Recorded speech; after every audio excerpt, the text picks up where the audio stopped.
Hello everyone, ఇలాంటి videos ముందుగా కావాలి అనుకుంటే వెంటనే మా ఛానల్ని సబ్స్క్రైబ్ చేసుకోండి. అప్కమింగ్ రివ్యూలోకి వెళ్ళిపోదాం. ఎపిసోడ్ స్టార్ట్ అవ్వంగానే కావ్యని తనతో పాటు తీసుకువెళ్ళాలని రాజ్ కనకం ఇంటికి వస్తారు కదా. వంకరగా మాట్లాడుతూ ఉంటారు రాజ్.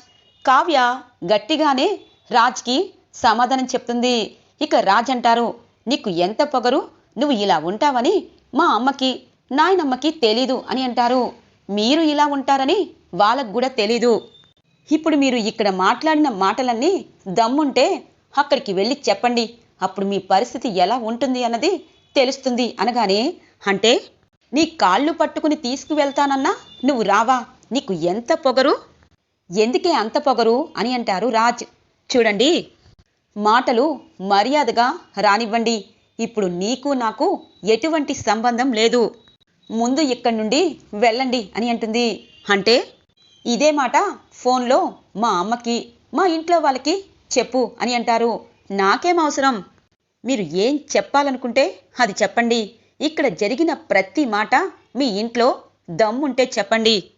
అత్తయ్య కోసమో నాయనమ్మ కోసమో దుగ్గిరాల ఇంటి పరువు కోసమో నేనక్కడికి రావలసిన అవసరం నాకు లేదు. సంవత్సరం పాటు మీ కుటుంబానికి ఊడిగం చేశాను, కానీ మీకు భారీగా మాత్రం నేను పనికి రాలేదు. అలాంటప్పుడు ఇప్పుడు నేను అక్కడికి వచ్చి లాభమేముంది? ఒకవేళ నేను వచ్చినా అక్కడ ఏ సమస్య వచ్చినా నీ వల్లే వచ్చిందని చెప్పి మీ నోరు కారు కూతలు కూస్తూ ఉంటుంది. అయినా నా భర్తే నాతో సంబంధం లేదు, ఇంటి కోడలికుండే అర్హత లేదు అన్నప్పుడు నేను ఏ రకంగా ఆ ఇంటికి రావాలి అని అంటుంది కావ్య.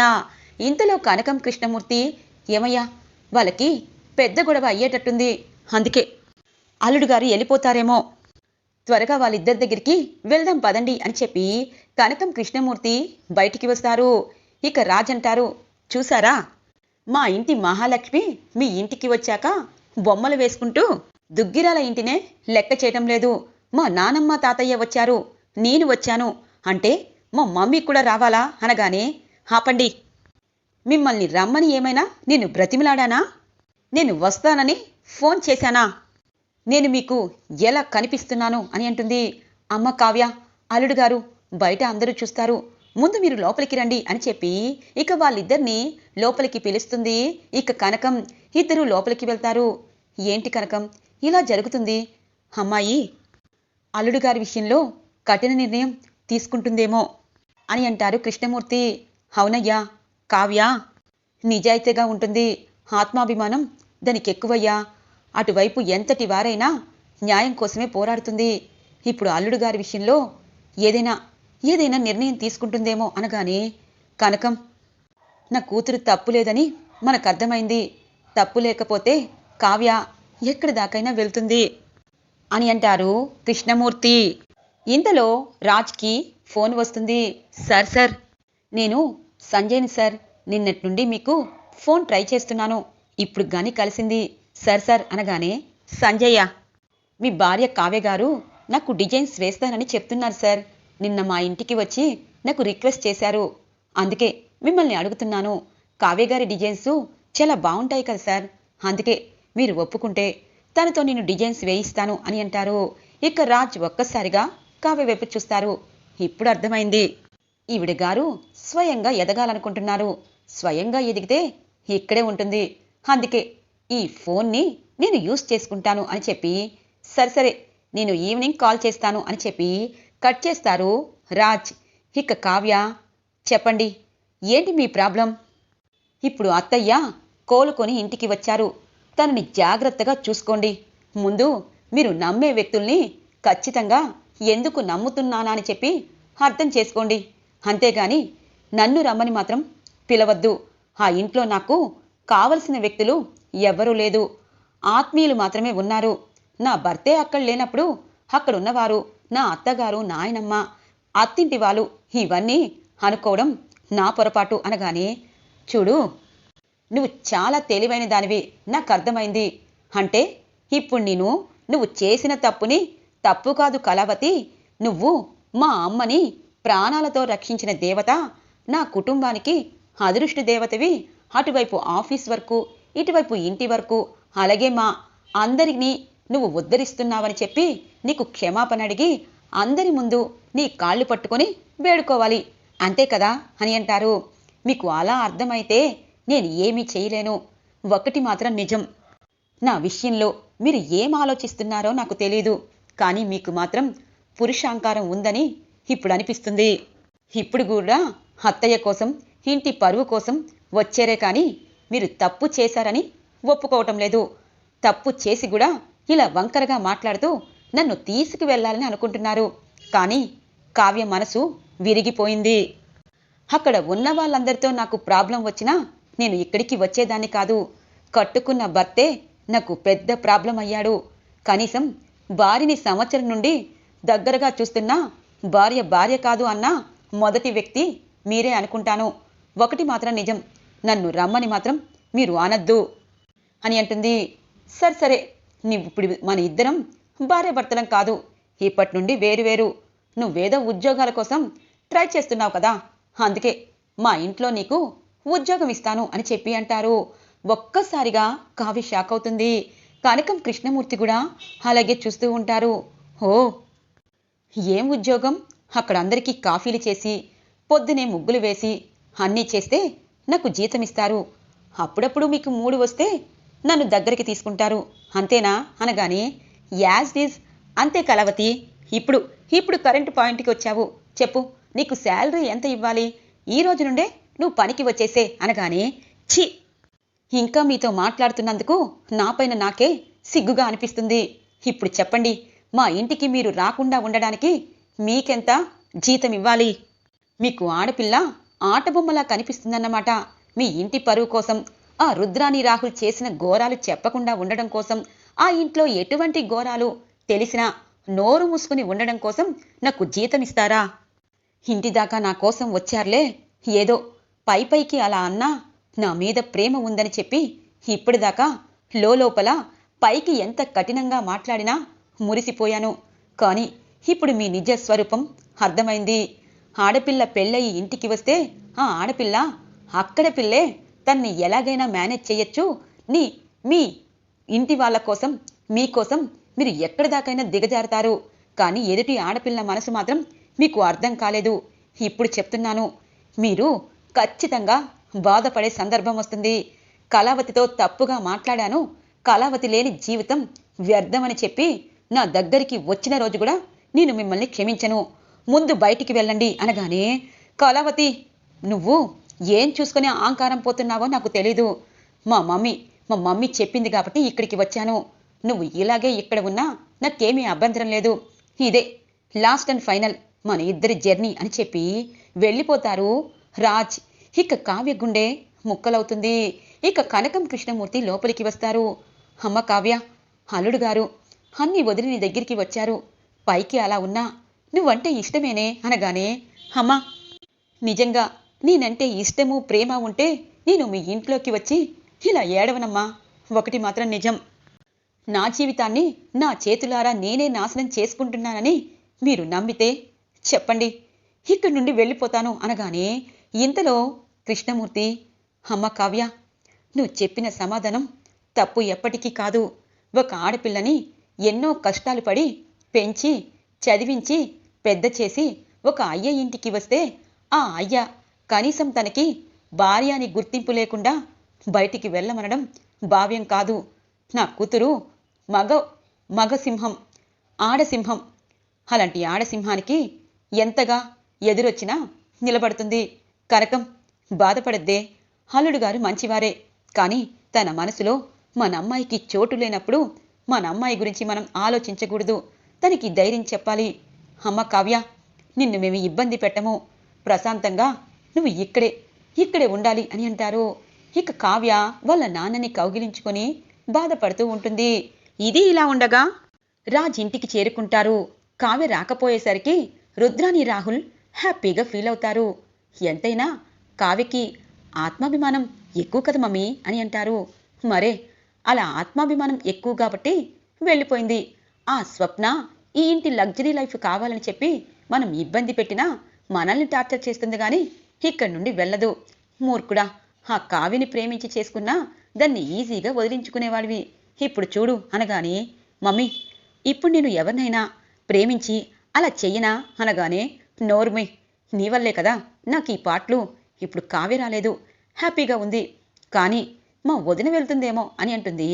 ఇక రుద్రాణి. ఇక అపర్ణాదేవి రాజు వైపు చూస్తుంది. ఇంట్లో వాళ్ళందరూ రాజు వైపు చూస్తారు. మమ్మీ నువ్వు చెప్పావు, నేను వెళ్ళాను, అడిగాను, రానంటుంది అనగానే, అర్థమైంది, నువ్వు ఇక్కడే ఇంతగా ఇలా మాట్లాడుతున్నావంటే నా కోడలి దగ్గర ఎంత అహంకారంగా మాట్లాడావో అర్థమైంది. నా కోడలికి నిజంగా ఈ ఆస్తి, ఈ అంతస్తు ఇవన్నీ ఎక్కువైతే అసలు వెళ్ళేదే కాదు. ఒకవేళ ఈ ఇంట్లో తనకి గౌరవం ఉందని తెలిసి నిజంగా ఇంటిపై ప్రేమ ఉంటే నీతో పాటు వచ్చేది. కానీ తనకొక ఆత్మాభిమానం ఉంది. తన భర్త తన్ని కాదన్నప్పుడు ఏ కోడలు ఇక్కడికి రాదు. ఒకటి మాత్రం నిజం, నా కోడలి దగ్గరికి నేనే వెళ్తాను అనగానే, మమ్మీ కళావతి నానమ్మ తాతయ్యని అవమానించింది, నన్ను అవమానించింది, ఇప్పుడేమో నిన్ను కూడా అవమానిస్తుంది. మమ్మీ కళావతి అప్పుడు కళావతి కాదు అనగానే, అవును అప్పుడు కళావతి అయితే నేను ఎన్ని మాటలన్నా, ఇక్కడున్న రుద్రాణి రాహుల్ ఎన్ని అన్నా, ఈ ఇంట్లో పని చేసుకుంటూ నా భర్త మనసులో ఇంత చోటుందని సంతోషపడిపోయేది. పాపం ఆ పిచ్చి పిల్ల ఇప్పుడు నీ నిజస్వరూపం తెలిసిపోయింది కాబట్టి తన మనసుకి సర్ది చెప్పుకోలేకపోతుంది. నా కోడలి దగ్గర నేనుంటే నాకు ప్రశాంతంగా ఉంటుంది, నేను వెళ్తానత్తయ్యా అనగానే, అమ్మా అపర్ణ, నువ్వు నీ కోడలి దగ్గరికి వెళ్ళడం సబబే, కానీ నీ కోడలు ఇక్కడి నుండి తన పుట్టింటికి చేరిపోయింది. అలాగే నువ్వు కూడా తన దగ్గరికి వెళ్తే ఈ మీడియా వాళ్ళు, ఈ సమాజం, అసలు ఈ దుగ్గిరాల ఇంటి పరువు అంతా బయట కథలు కథలుగా చెప్పుకుంటారు. రాజ్, అక్కడికెళ్ళి నీ కళావతితో ఏం మాట్లాడావో మాకు తెలీదు, కానీ ఇప్పటికైనా నీ భార్య గొప్పతనం నువ్వు అర్థం చేసుకుంటే చాలని అనుకుంటాను. అమ్మా అపర్ణ, ఖచ్చితంగా కావ్య ఈ ఇంటికి వస్తుంది. నీ కొడుకు తన తప్పు తను తెలుసుకొని తన దగ్గరికి వెళ్తే కావ్య రమ్మని చెప్పక్కర్లేదు. తన భర్తకి తన అంటే ఎంత ప్రేమ ఉందని చెప్పి మురిసిపోయి పరుగు పరుగున ఇంటికి చేరుకుంటుంది. అలాంటి కావ్య మనసుని బాధ పెట్టిన రాజ్ ఇప్పుడేమో తనని కేవలం నీకోసమే ఇంటికి రమ్మని చెప్పి పిలుస్తున్నాడు.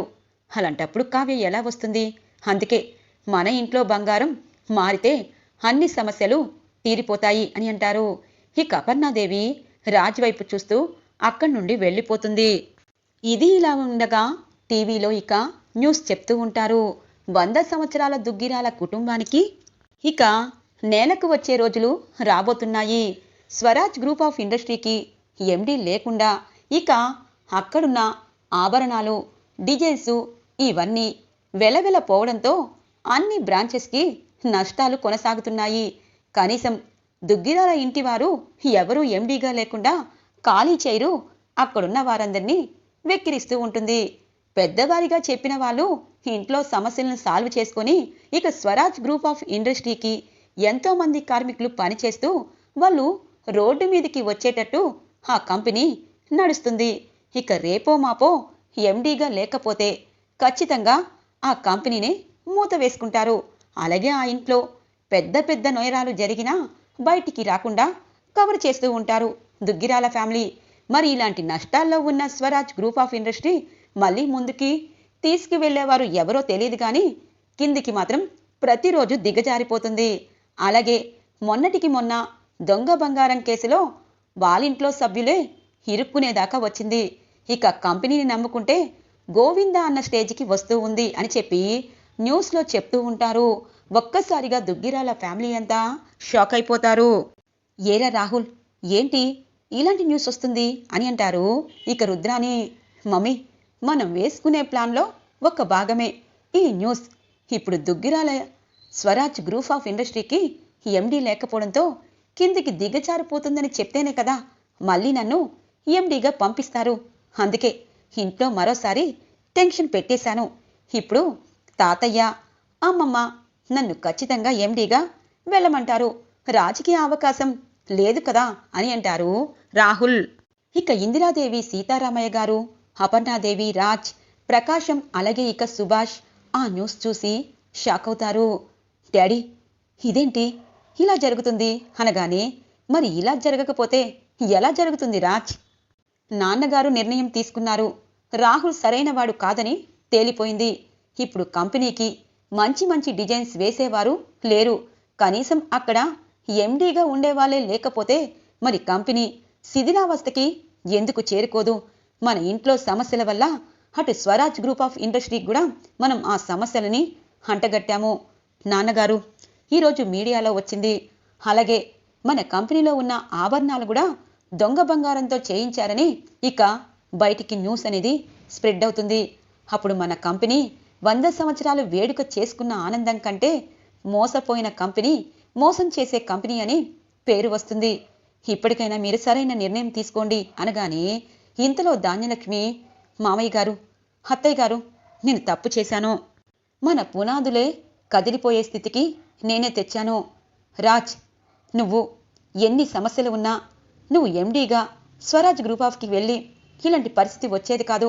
అందుకే నువ్వు వెళ్ళు అనగానే, అంటే ధాన్యలక్ష్మి, నువ్వు వెళ్ళమన్నప్పుడు వెళ్ళడానికి, రామన్నప్పుడు రావడానికి నా కొడుకు ఎలా కనిపిస్తున్నాడు? ఒకటి మాత్రం నిజం, నీ సొంతంగా ఆలోచించే శక్తి నువ్వు పోయావు అంటే ఎదుటి వాళ్ళు నిన్ను కీలు బొమ్మగా ఆడిస్తారు. నువ్వు ఎవరో చెప్పిన దాన్ని బట్టి ఈ ఇంటి కోసం కనీసం ఆలోచించలేదు. కనీసం నీ కొడుకు కష్టాలు పడుతున్నాడని చెప్పి నీకు జాలి లేదు. తింటున్న తిండి కూడా లాగేసినట్టు మాట్లాడుతున్నావు. ఇప్పుడు అందరం రోడ్డు మీద పడతామని తెలిసేసరికి రాజుని అడుగుతున్నావు అనగానే, అక్క, నేను తప్పు చేసిన మాట నిజమే. రాజుని ఆఫీస్కి వెళ్లకుండా ఆపాను. కానీ నా కొడుకు ఎంతగా కష్టాలు పడుతున్నాడో నీకు తెలియంది కాదు. నిజం చెప్పాలి అంటే వాడు తిండి కోసం కష్టాలు పడుతున్నాడు అనగానే, అయ్యో ధాన్యలక్ష్మి, తిండి కోసం కాదు, ఆ అప్పుని పోషించడం కోసం ఆటో నడుపుతున్నాడు. అది నడపడానికి కారణం ఎవరో తెలుసా? మన కావ్య కళ్యాణ్ని ఇంటికి రానివ్వకుండా తన భర్తే ఏకచక్రాభిమానం చెయ్యాలని ఈ ఇంట్లో ప్లాన్ వేసింది. ఆ ప్లాను బెడిసికొట్టి బయటికి వెళ్ళింది. కంపెనీ ఇంత దిగజారడానికి కారణం కావ్యే. రాహుల్ చక్కగా కంపెనీ నడుపుతుంటే తనపైన అనుమానించి తన్ని దొంగగా చేసేసరికి ఇంట్లో ఉన్నాడు. ఇప్పటికీ మించిపోయింది లేదు. నా కొడుకు మళ్ళీ వెళ్తాడు, ఈ దుగ్గిరాల ఇంటి పరువు నిలబెడతాడు అనగానే ఇక ఇందిరాదేవి వస్తారు. ఆపుతావా నీ మాటలు? నువ్వు మాటలాడడానికే నీకు అవకాశం ఉంది రుద్రాని. మళ్ళీ ఎవరైనా నీ కొడుకుని నిన్ను నమ్మి ఆఫీస్కి పంపిస్తారు అనుకుంటున్నావా? అది ఎప్పటికీ జరగదు. బావా, నువ్వు సరైన నిర్ణయం ఇప్పుడు తీసుకోకపోతే మన ఇంటి పునాదులే కదిలిపోతాయి అని అంటారు ఇందిరాదేవి. ఇక సీతారామయ్య గారు అంటారు, అవును చిట్టి, ఒక్కొక్కసారి మనకు తెలియకుండానే పొరపాట్లు చేస్తాము. ఆ పొరపాట్లు సరిదిద్దుకునే అవకాశం వచ్చినప్పుడు మూర్ఖంగా ఆలోచిస్తే మన కంపెనీ పునాదులే పోతాయి. ఎవరు ఏమనుకున్నా, ఎవరు ఏం చేసినా, ఎవరికి ఎన్ని ఇబ్బందులున్నా రాజ్ ఈ రోజు నుండి స్వరాజ్ గ్రూప్ ఆఫ్ ఇండస్ట్రీకి ఎండీగా వెళ్ళబోతున్నారు. రాజ్, నువ్వంటే ఏంటి అన్నది ఇక్కడ ఉన్న వాళ్ళందరికీ తెలుసు. కంపెనీ కింద స్థాయిలో ఉంటే పై స్థాయికి తీసుకువచ్చావు. ఇక ఇంట్లో సమస్యలు ఆ దేవుడే తీరుస్తాడు. ఈ రోజు నుండి నువ్వు వెళ్తున్నావు అనగానే, సరే తాతయ్య అని అంటారు రాజ్. ఇక రాజ్ రెడీ అయ్యి ఆఫీస్కి వెళ్తూ ఉంటారు. ఒరే రాహుల్, మళ్ళీ ఇంటికి మహర్దశ పడుతుంది. ఆ రాజ్ కంపెనీని ఎన్ని కష్టాలు ఉన్నా పైకి తీసుకుని వస్తాడు. ఇక మనం ఎప్పటికీ ఇలాగే ప్లాన్లు వేసుకుంటూ అందరితో మాటలనిపించుకోవాలి అనగానే, మమ్మీ, నీకెప్పుడో చెప్పాను, అత్తని చంపడం కంటే రాజుని చంపడం ఈజీ. రాజు చేస్తే అక్కడున్న కావ్య, ఇక్కడున్న అత్త చచ్చిన శవాలతో సమానం. అప్పుడు మన ఇంట్లో ఎవరు అడ్డు చెప్పేవారు ఉండరు అనగానే, అంటే మా మేనల్లుడు రాజుని చంపేస్తావా అనగానే, మమ్మీ, నువ్వు మేనల్లుడు అనుకుంటున్నావు, కానీ అత్త నిన్ను చీడపురుగులా చూస్తుంది అనగానే, సరే, రాజుని నెమ్మదిగా పైకి పంపించే ప్రయత్నాలు చెయ్యి రాహుల్. అప్పుడు ఇంట్లో మనమే మహారాణులం అని అంటుంది ఇక రుద్రాని. ఇక ఆ మాటల్ని వినేస్తుంది స్వప్న. ఒక్కసారిగా షాక్ అయిపోతుంది. వీళ్ళు రాజుని చంపాలనుకుంటున్నారా? ఈ విషయం నేను చెప్పినా ఇంట్లో వాళ్ళు మాత్రం నమ్మరు. కావ్య ఎందుకు మూర్ఖంగా ఆలోచిస్తుంది? పాపం రాజ్ వెళ్ళాడు, అమ్మమ్మ తాతయ్య వెళ్ళారు, ఇంట్లో సమస్యలు వచ్చాయి, ఏ సమస్య అయినా అత్తింటి సమస్య అనుకుంటుంది కదా అని చెప్పి ఫోన్లో కావ్యకి అన్ని నిజాలు చెప్పేస్తుంది. కావ్య ఒక్కసారిగా షాక్ అవుతుంది. అంటే ఆ రుద్రాని రాహుల్ మనుషుల్ని చంపే ప్రయత్నాలు కూడా మొదలు పెట్టారన్నమాట. అక్క, నువ్వు టెన్షన్ పడద్దు. వాళ్ళకి గట్టిగా బుద్ధి చెప్పి వాళ్ళ నిజస్వరూపం అందరి ముందు బయట పెట్టే రోజు త్వరలో ఉంది. నువ్వేమీ టెన్షన్ తీసుకోవద్దు. అలాగే వాళ్ళతో నువ్వు కొంచెం దూరంగానే ఉండు అని అంటుంది. సరే కావ్య అని అంటుంది స్వప్న. ఇక రాజ్ ఆఫీస్కి చేరుకుంటారు. ఇక శృతిని చూసి, ఏంటి డిజైన్స్ అనేవి సరిగా వేయడం చేత కావటం లేదా? కళావతి చెప్పినట్టే చేయాలని నువ్వు డిసైడ్ అయ్యావా అనగానే, సార్, కళావతి కాదు, కావ్య మేడం. తను ఈ ఆఫీస్కి వస్తే ఈ ఆఫీస్కి మహర్దశ పుడుతుంది అనగానే, ఆపు, ఇంట్లో కూడా మా మమ్మీ అదే మాట అంటుంది. ఇక్కడ నువ్వు కూడా ఆ కళావతిని పొగిడే కార్యక్రమం చేపట్టావన్నమాట. చూడు, మంచి డిజైన్స్ వేయకపోతే ఈ ఉద్యోగంలో తీసి అవతల పడేస్తాను అనగానే, సార్, ఎప్పుడెప్పుడు అలా అంటారని ఎదురు చూస్తున్నాను. ఎందుకంటే నా అంతటి నేను ఉద్యోగం మానేస్తే నాకేమీ రావు. అదే మీరు మానిపించేశారనుకో, శాలరీ 2 నెలలు ఇస్తారు, అలాగే పిఎఫ్ అన్నీ ఇచ్చేస్తారు. హ్యాపీగా పెళ్లి చేసుకుని వేరే ఊరికి వెళ్ళిపోతాను అనగానే, అమ్మో, వీళ్ళందరూ చాలా తెలివైన వారు, వెళ్ళు పని చేసుకో అని అంటారు రాజ్. ఇక ముసిముసి నవ్వులు నవ్వుకుంటూ బయటికి వచ్చేస్తుంది డిజైనర్ శృతి. ఇక రాజ్ మార్నింగ్ చేసిన సంజయ్కి ఫోన్ చేస్తారు. కళావతి డిజైన్స్ వేయడం కాదు, నేను పేపర్లో యాడ్ ఇస్తున్నాను. ఖచ్చితంగా కళావతిని ఆఫీస్కి వచ్చేలా చెయ్యి. నేను తనని ఆఫీస్లో ఉద్యోగం చేర్పించుకుంటాను అని అంటారు. సార్, మీకు ఏం గొడవలున్నాయో తెలీదు. మేడం డిజైన్స్ వేస్తామన్నారు. ఒకవేళ ఆఫీస్కి రాకపోతే డిజైన్స్ ఇవ్వరా అని అంటారు. ఇక సంజయ్, ఓయ్, ముందు నువ్వు ఒక్క పేపర్ వేయించి కళావతి ఇంటి ముందు వేసేసే. దాన్ని బట్టి తను వస్తుందో లేదో తెలుసుకుంటాను అనగానే, సార్, 100 పేపర్లైనా 1 పేపర్ అయినా ప్రింటింగ్ ఒకటే కాబట్టి అంతే డబ్బులు అడుగుతారు. మరి డబ్బులు అని అంటారు. సరే, నీ అకౌంట్కి నేను డబ్బులు పంపించాను. ముందు అర్జెంటుగా 1 పేపర్లో స్వరాజ్ గ్రూప్ ఆఫ్ ఇండస్ట్రీకి ఇంటర్వ్యూకి డిజైనర్గా రావాలని వేసేసే. కళావతి చూస్తుంది, ఇంటర్వ్యూకి వస్తుంది. ఇంటర్వ్యూ చేసి తనని డిజైనర్గా చేసుకుంటాను. అప్పుడు ఆఫీస్లో ప్రాబ్లం సాల్వ్ అయిపోతుంది. ఇక ఇంట్లో ఏమవుతుంది అన్నది తర్వాత ఆలోచిస్తాను అని అంటారు. సార్, మీ పర్సనల్స్ అన్నీ నాతో షేర్ చేసుకుంటున్నారు. నేను అనగానే, ముందు పేపర్ ముందు తయారు చేసి కళావతి ఇంటి ముందు పెట్టు అని చెప్పి అంటారు. ఇక తెల్లగా తెల్లవారుతుంది. కావ్య పేపర్ చూస్తుంది.